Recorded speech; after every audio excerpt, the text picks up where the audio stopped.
Good evening and welcome to Health Quest. I'm Deborah Arneson, your host for the evening, and tonight we have a great show for you, so don't turn your dial or your clacker. We have John and Merle Clark visiting us once again. They were here a few years ago from Roseland Organic Farms in Michigan.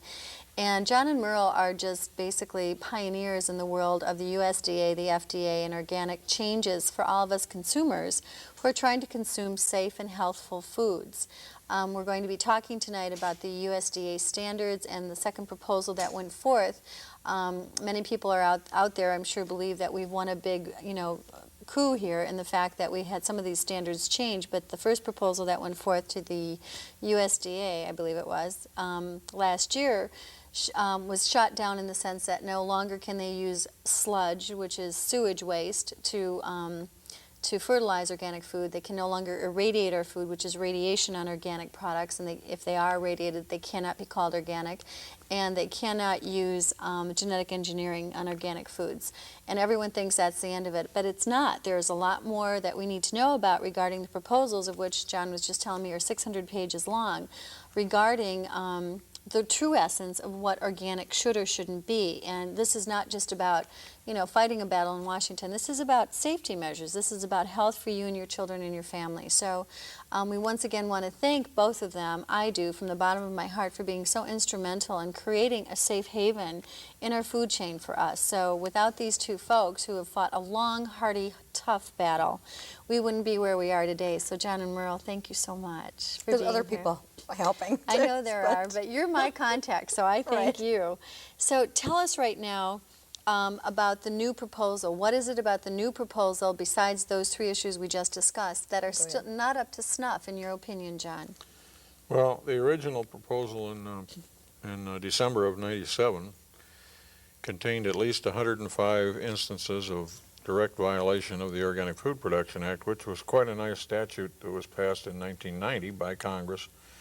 And it not only included a well-thought-out statutory statement, but it also included some quite specific elaborations of legislative intent by Congress in their conference reports that accompanied the law. And So what are the if two there's major flaws that you see? well, there are more than two major flaws. I think the biggest one is that people buy organic food because they are quite interested in finding that something that has lower residues than chemically grown food. Mm-hmm. And USDA wants to pretend that, oh, this is just a different way of growing things, and we won't bother with Congress's elicitation of a percentage of tolerance that would be Tolerance in regards to chemicals or what? to pesticide residues, for example. Toxic residues in organic food must be, according to Congress and the National Organic Standards Board and the way the law is written, they chose 5% of EPA's tolerance. If anything that's called organic exceeds that, it cannot be labeled as organic. And this new rule, even worse than the old rule, wants to pretend that that part of the law and the instructions from Congress don't exist. They just want to call the limit, the mean for all carrots, for example, chemical and organic across the board. There's a mean residue level. That's the level that organic growers cannot exceed, rather than a fraction of that. Well, that's stupid. And it How just silly. takes the heart right out of all organic certification, claims, So it basically undermines the whole point of it being undermines organic. the whole thing, and for some reason, the public is not reading this new rule, and they're not picking up on that. So what do we do And about I it? find that very, very disturbing, and I would hope that in the 30 days we have left to make comments to the USDA on this, that one will be really focused upon. So far, Okay. I see about 5 things that are focused on by certain environmental and food consumer groups. What's the second thing? And they're missing that one. Okay, that's a big one. So we need to know that the rules right now that they're proposing in the second proposal for the USDA to make certified organic have these list of rules is that they're actually lowering the bar. saying that it can't even be 5%, which was the original law Yeah. that was passed in 1990. They want to take that away altogether and allow any amount of chemicals, what the standard is in the industry for inorganic As long as as well, it or doesn't exceed non-organic. the average. Well, The that's average is just high. ridiculous. Yeah, the Okay. average And is these high. wouldn't necessarily be pesticides that the farmers were using. We're actually talking about those chemicals that are still out in the environment because you can almost not avoid them. Right. Things that somebody's using and nearby, or maybe it drifts to your farm or something, and can you still call something organic after you've been drifted on by someone nearby? There's always been a big problem about buffers and who should be responsible for that. But DDT, diazinon or dieldrin and some of Which the are very old chemicals carcinogenic. are still around. Sure. And you can't, you can hardly avoid them even if you're organic and not using anything else So yourself. what does the organic farmer do? Well, in those cases, in some cases, there's, like in Michigan, there's actually a registry where all the farmers that are certified are on, and then anybody who's applying pesticides to anybody has to take measures to avoid To protect any the drift. organic farmer. It doesn't mean that they notify you and say, we're coming tomorrow to do something. It doesn't mean you don't get drifted on. It just means they have to do something and not just willy-nilly put Is that something down. typical of most states? I think so. There's not a lot of registries in too many states that I'm aware of, and it's a step forward in Michigan to try to address that problem. Otherwise, you're going to court, or you've got 3 more years to get back into certification again.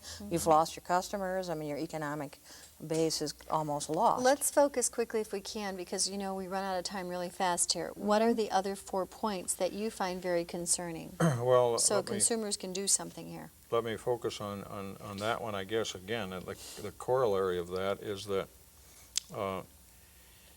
whatever practices are approved or disapproved in the law and so forth, you're not supposed to do anything as an organic farmer that would contribute to otherwise avoidable environmental contamination.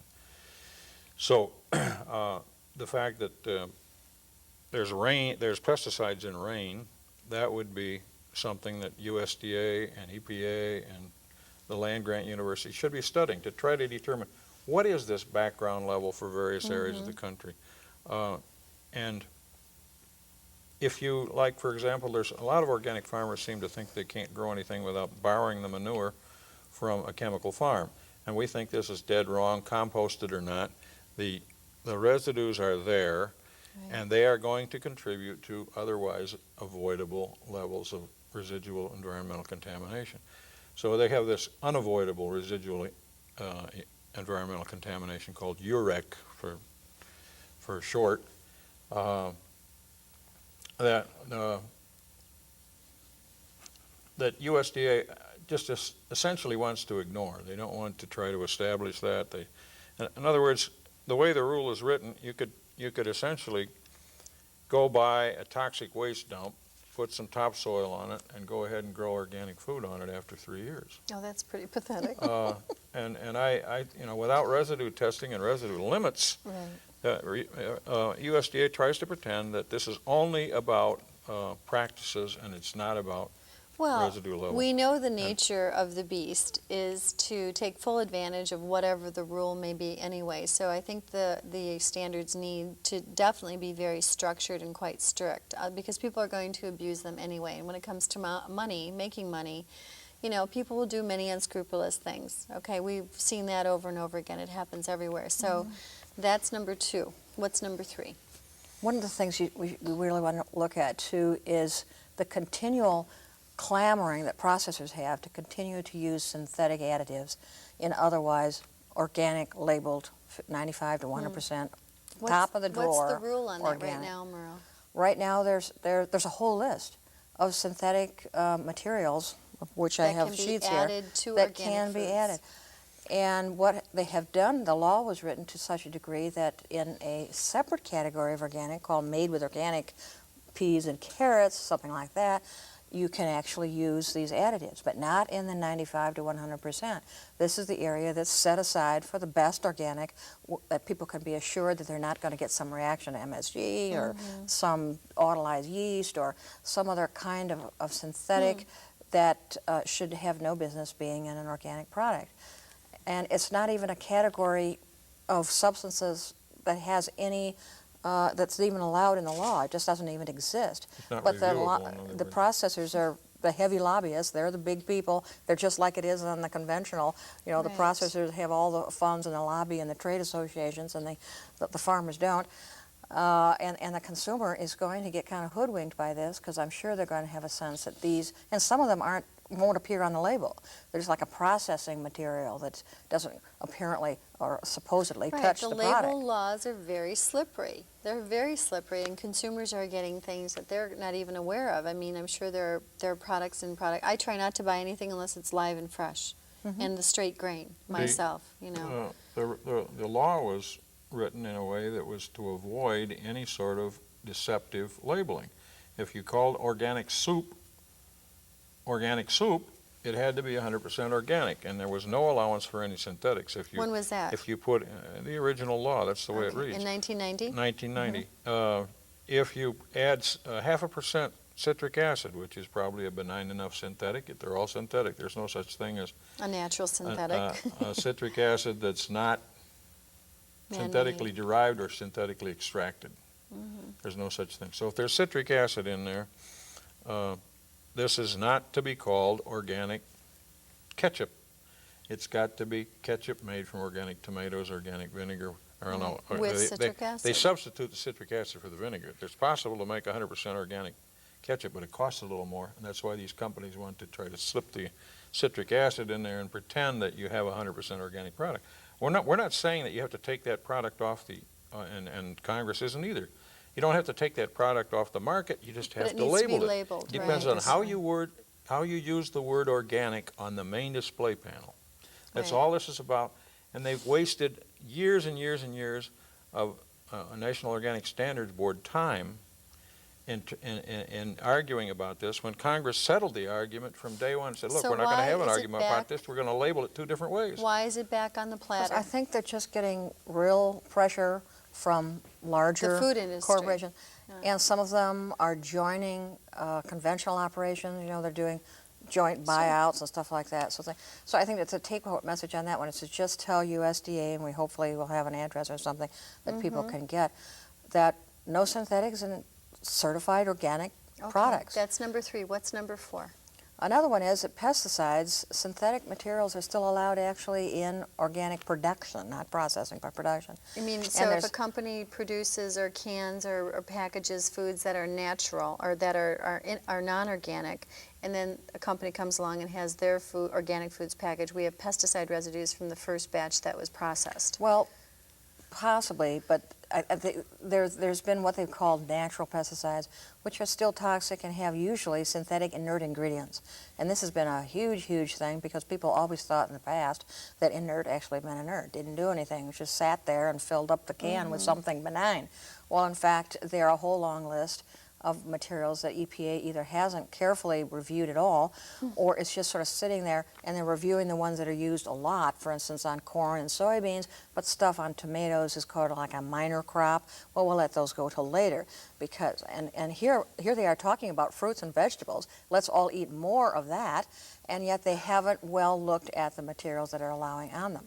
So these natural botanical I thought organic was pesticides supposed are... to be, Well, this when I served pesticide-free. at the National Organic Standards Board, I was sitting there listening and looking at this list of pesticides and petroleum distillates and a kind of sprays and other kinds of dormant oils, which could be vegetable oils. They could be an organic product, but it's too expensive. Let's use what we've always used in the past. And they Mature don't line up products. with consumer expectation, in my view, Right. and they don't line up with the criteria that these materials need to be looked at. So through, you know. inadvertently, through the processing, we end up getting pesticides on the processing products that help to stabilize the food that's organically Well, or based, even the right? fresh, unprocessed, a fresh carrot. Wow. First, if you're talking about some raw manure someplace, which, as we said, should not be allowed, and they should be using a green manure, kind of a plow down thing where you make your own nitrogen, or at least go to an organic farm with an organic manure product, not just go out to the nearest confinement livestock operation or a horse stable and say, give me your free manure. I mean, this is free waste. How great do you think it is? Right. They just want to get rid of it. And, oh, it's great, it's full of all this So nutrient. consumers need Well, what to else be is in there? aware of all this, and people Right. have no